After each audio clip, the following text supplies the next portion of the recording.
daughter of a queen, in the line of succession, and a mother to a queen, wife of a traitor, Lady Frances Brandon lived quite the life. Daughter to the once Queen of France, Mary Tudor, and her incredibly naughty second marriage to Charles Brandon, Duke of Suffolk, Frances was born in July 1517. As Mary didn't care for her brother's marital dealings, Frances spent unusually a lot of time at home with her mother. This was until she married Henry Grey in 1533, where she then moved to Leicester. Frances adored court life and was there much more often than her mother was. Frances had 3 surviving children, and in keeping with the Tudor tradition, they were all girls: Jane, Catherine and Mary. In Henry VIII's Act of Succession, Frances's daughters were all in line for the throne, after Edward, Mary and Elizabeth. This placed Frances in a very powerful position, or incredibly disgruntled at being lopped off the pecking order of things. Frances sent her daughter Jane to the Dowager Queen Catherine Parr's household, where her cousin the Princess Elizabeth was also living. There is much debate over how Frances was as a mother. Did she beat Jane and her other daughters? Did she plot and scheme through the Tudor court? There is no evidence, as far as I'm aware, that she beat them and made their lives a misery. That isn't to say it's not true, but I feel legend has built up around it. Frances made great marriages for her daughters: Jane to Guildford Dudley, son of the Lord Protector, and Catherine to Henry Herbert, in a glorious double wedding. Her youngest daughter Mary had some physical differences to her sisters. She was very short, about 4 foot, and was hunchbacked. Frances didn't seem to want to hide Mary away from being different, which was certainly unusual for those times.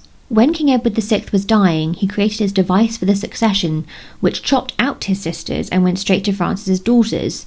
This made her daughter Jane the heir to the throne. How Frances dealt with this emotionally is anyone's guess. Princess Mary and she were very close, so this was quite a wild betrayal to usurp the throne. How much say Frances had in this we don't really know. She didn't try to stop the event, but what power would she really have had if she'd have tried? When Frances's daughter was declared Queen in the Tower of London, it was obvious to all that she was deeply unhappy about it and just wanted to be back with her family. Frances was called upon to soothe Jane and assure her it was the late king and therefore God's wish she be crowned. When Mary defeated the usurping faction, it was down to Frances to try and save her family. When her husband was arrested, she went straight to Mary to plead for his life. Much to everyone's total shock, she was successful.